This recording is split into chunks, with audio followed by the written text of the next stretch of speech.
Today I'm going to talk about free media, and by free I don't mean free as in without a price, but free as in not having any obligations to benefit any kind of leadership.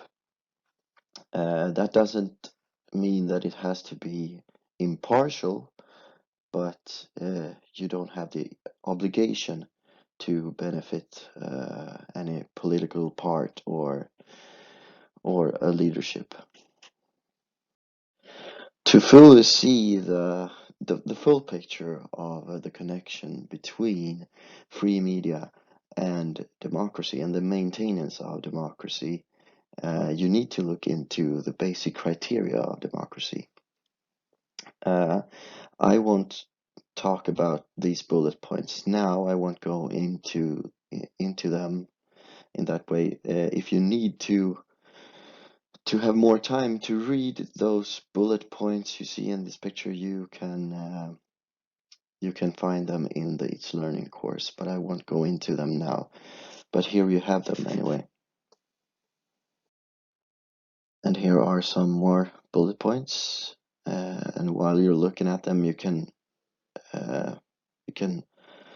ask yourself, how can these things be upheld by media?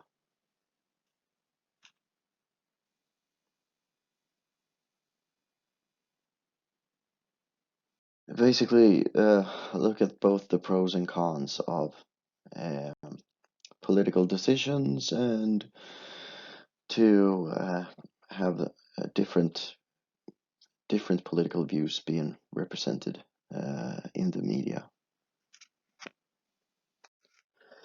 And when it comes to democracy more specifically, these are some important points to inform us about our opinions of choice, of course, to give us knowledge about the democratic system, on how one can influence society, about what is necessary to know to be able to influence society.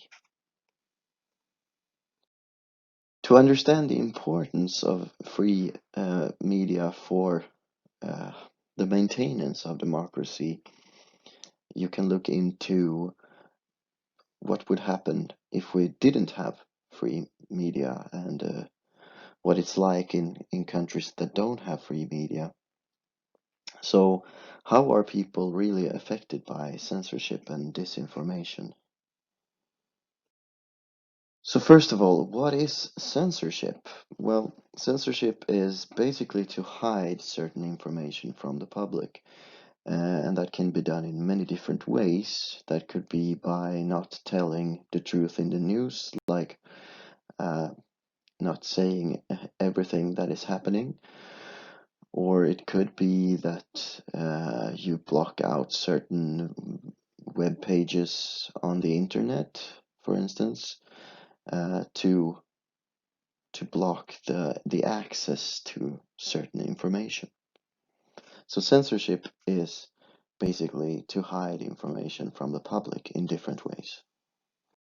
So if you are deliberately hiding information, you are by definition censoring something. But whether it's considered censorship or not depends on the purpose. So the purpose is important in deciding whether we consider it to be censorship or legitimate state secrets, because secret services, for instance, may have information that is not accessible for the public, but for the purpose of protecting the country, because it could be dangerous maybe in the hands of the wrong people.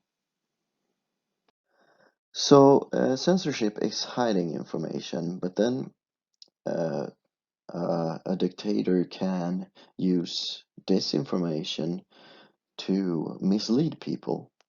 Not only dictators, of course, disinformation can be used in many situations, but it's commonly used by dictators.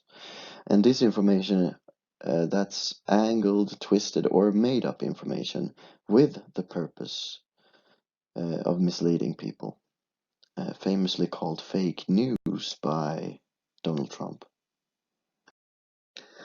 So, disinformation is often not only lies, but it's often it often has a connection to real stories or to real news, but you lie about certain details to make it look in a certain way. And this is an example here. This article was a article that was spread through social media on Twitter and Facebook in 2016. And in the article claimed that a Swedish municipality, I think it was Borås, if I'm not, or Alingsås maybe, if I remember it correctly. Anyway, a Swedish municipality had removed their annual Christmas lights from some buildings in order to not upset Muslims. That was what the article was about, but this was not entirely true because the lights had not been removed to not upset Muslims, but it was removed due to certain long-term damages it caused to some of the buildings in the city. So the buildings in the city, they had seen that over the years, when they've had these Christmas lights on these buildings, it had caused some damage. So they needed to take that down and to find some other solution, some other kind of Christmas lights. And then this article was written, which was based on real events, but with a lot of lies in it. The most interesting question here, I think, is why was this fake article written? What did the sender want to accomplish with this disinformation? I think that the sender wanted to create anger and hatred towards the Muslim community. I I I would guess that the author of this article maybe is in some way Islamophobic, or maybe just wants to provoke, to like have a very hateful debate, just maybe for self-entertainment, so to speak. But I would guess that one of those options, maybe written by some person that is Islamophobic or racist, or written by a person that only wants to provoke, to just create a debate. And then, of course, you have propaganda. Propaganda is to depict something in a very one-sided way, to make it look better or worse than it actually is. A lot of dictators and regimes use propaganda to make themselves look better or to make the opponents look bad. And it's quite effective in many countries. And it has been effective, it has been used effectively through history. Not least in Nazi Germany by Hitler and his people. So much of the success behind behind Hitler came from the use of propaganda and how they painted this picture of Jews as the villains of their time, and as the cause of the economic depression in Germany at the time. So Hitler used a lot of propaganda and did that successfully up to the Second World War. And a lot of dictators have used propaganda successfully, but but it's getting harder because you have uh, the rise of internet and technology, and that makes it harder to shut off certain channels. So it's harder to censor things now. So it's easier to maybe question propaganda nowadays. But propaganda is still used quite effectively in many countries, and you could say that all kinds of parties in all countries are using some kind of propaganda. Uh, but it's hard to know when it's getting dangerous, where to draw that line.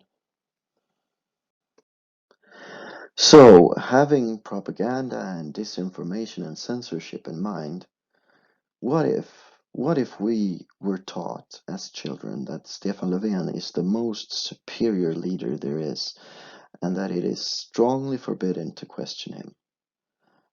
What if commercials depicted him as a hero and savior of our nation? What would that do to our democracy? And would I and would you be able to find the sense and the courage to question that? Would we be smart enough to see through the lies?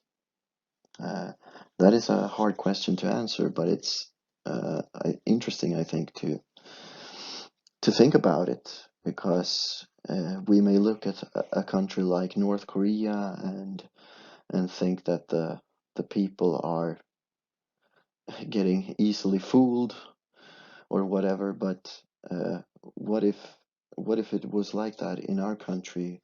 Would we be smart enough or have the courage enough to question that? And that's how censorship and disinformation and propaganda works, and it's a great way for dictators to maintain power of the people. So, with that being said, uh, free media is super important for a democracy to work properly, because without free media, uh, the politicians can hide information, and they can disinform the people, and they can use propaganda to to basically fool the people. And how are we supposed to know what what we can do to change society? How are we supposed to know what we're supposed to do to change society if we don't have the proper information?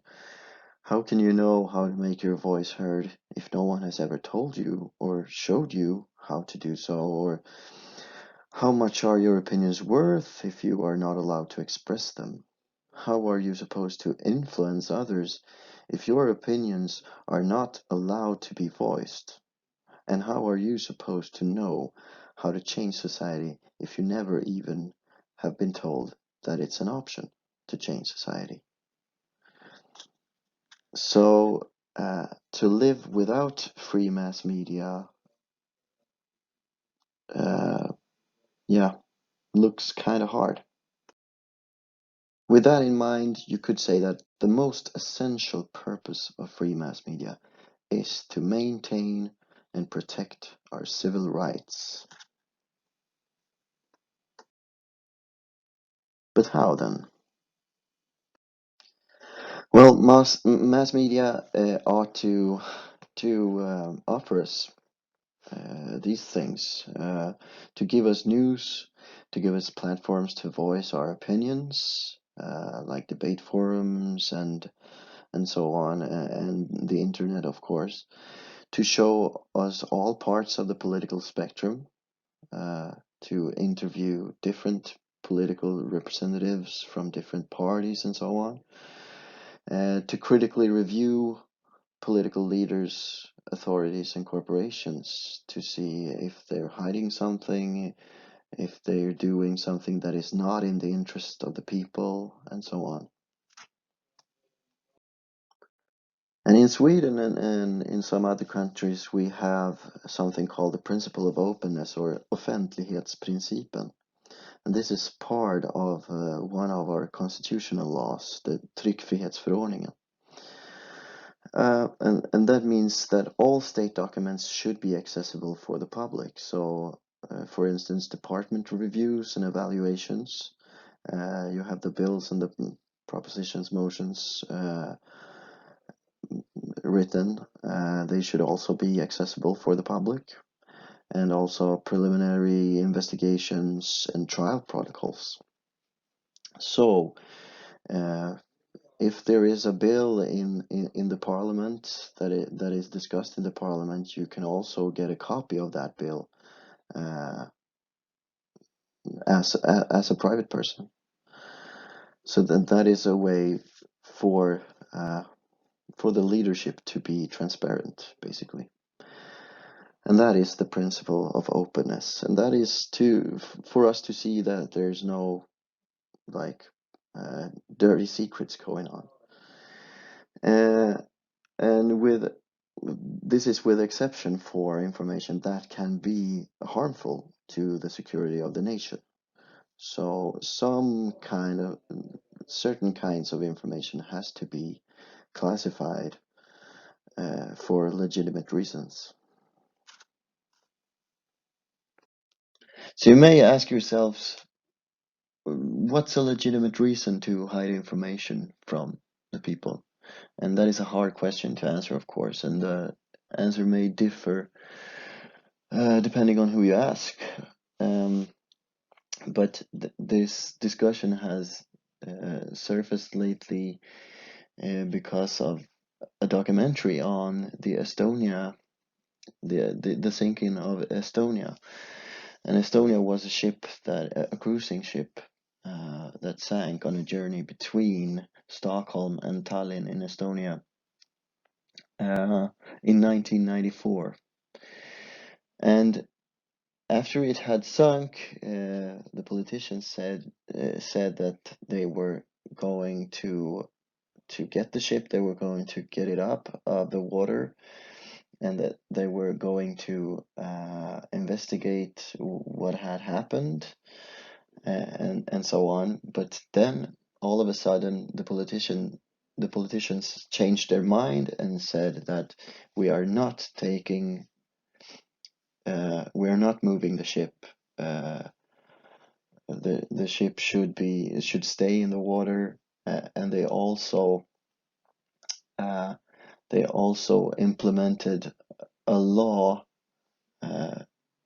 around the area where the ship sunk, because this law makes this area formally a graveyard, and that comes with certain laws around it. So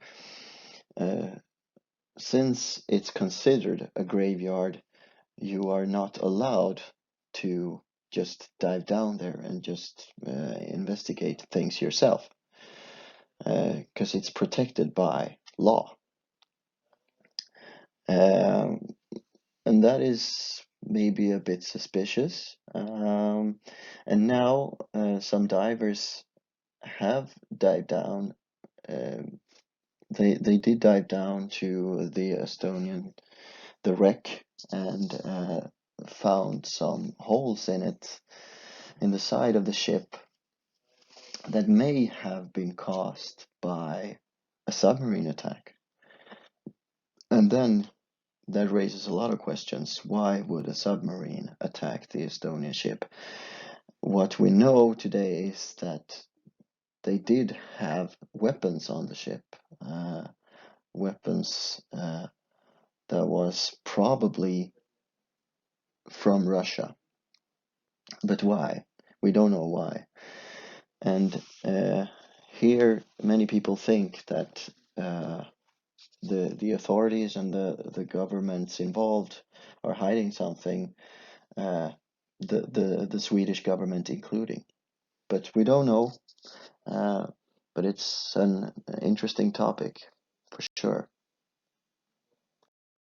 And here's just a little thought experiment. I won't go into detail with this thought experiment now, but maybe we can discuss it further on in the course.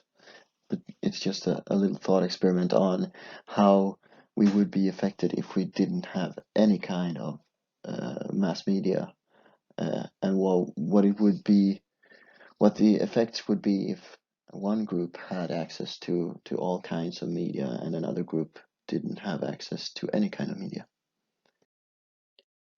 To emphasize the importance of news media and also the dangers of news media, you can look into certain events and analyze why things went that way, and yeah, and why certain groups act in certain ways. Like for instance, in 2015, you have the Charlie Hebdo shootings, where the newspaper Charlie Hebdo, which was kind of a satirical, not not a newspaper maybe, but a magazine, a satirical magazine, where they had a drawing of the Prophet Muhammad, and then uh, a group of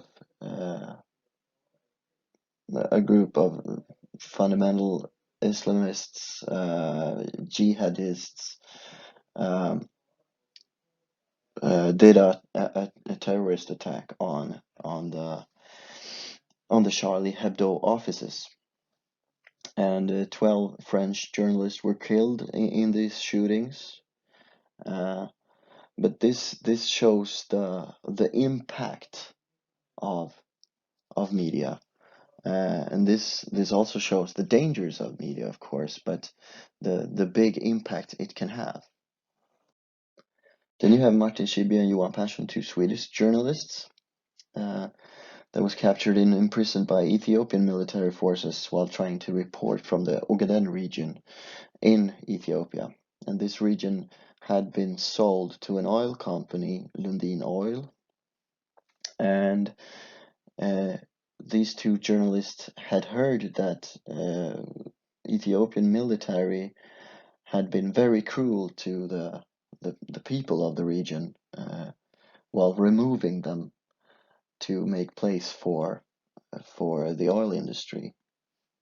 So they wanted to look into that themselves, but it was illegal to go into the Ogaden region. But they were smuggled in uh, by a group of locals, and then they met some people there and they started to write articles about it. But then all of a sudden, the Ethiopian military came and captured them, and then the military forces that came there, they they started recording a film, where Martin Schibbye and Johan Persson were told to act in certain ways. They were forced to act as if they were terrorists, and this was used as evidence against them in court. So then they got a sentence on 11 years in Ethiopian prison after that, because of that evidence that was false evidence. But they the Swedish foreign offices, the Swedish offices of foreign policies, uh, managed to get them out of there after 438 days. So there's a book actually called 438 Days about this, written by Martin Schibbye and Johan Persson. And also there's a movie called 438 Days about this. And this tells us something about the impact that media can have. And this not only tells us that journalism can be dangerous, but also that there are people who feel threatened by liberties like freedom of speech and freedom of press. And as a journalist, you can challenge the positions of political and religious leaders. And that's that is maybe what makes it exciting, but also what makes it dangerous. And to further emphasize the power of media, and more specifically social media, we can look into the Arab Spring and what happened during the spring of 2011. So the Arab Spring is a number of political revolutions that took place in the spring of 2011 in the Arab world, most notably in Northern Africa. And what started this off then? Well, in December 2010, the highly educated but still unemployed Tunisian Mohamed Bouazizi had his vegetable cart, and which was his only source of income, confiscated by police. And Mohamed Bouazizi had previously been very badly treated by the Tunisian authorities because he had certain political views that was not liked by the Tunisian regime. So that was one of the reasons that he was still unemployed, even though he was highly educated. And as a protest to all the bad treatment and so on, and for basically stealing his vegetable cart on very loose grounds, Muhammad set himself on fire actually, and killed himself that way. And this was filmed and spread through social medias like Facebook and Twitter, and this sparked something that would change a lot of things. So this spread quickly through social media, and people all over the Arab world were inspired by this powerful protest. And then numerous protests in several Arab countries started raging in the spring of 2011 in Algeria, Tunisia, Libya, Egypt, and Syria. And what people demanded was, for instance, extended civil rights, extended freedom of speech, and more democratic leaders, like a change of leadership. During these protests, several politicians resigned or even got killed, and Muammar al-Gaddafi from Libya, which had been the dictator in Libya for the last 50 years there, was killed by a mob during this time. So he had been the leader of this country for 50 years, and what Mohamed Bouazizi did, lighting himself on fire, sparked these events that eventually led to Muammar al-Gaddafi getting killed. And this revolution was, of course, possible much thanks to social media, because the message was spread on social media, the people could mobilize quickly through online communication, through like Facebook groups and so on. And in countries without free media, without free traditional media like free TV channels and newspapers and so on, the people became each other's sources of information instead. So the way this revolution spread so quickly, that is much thanks to social media.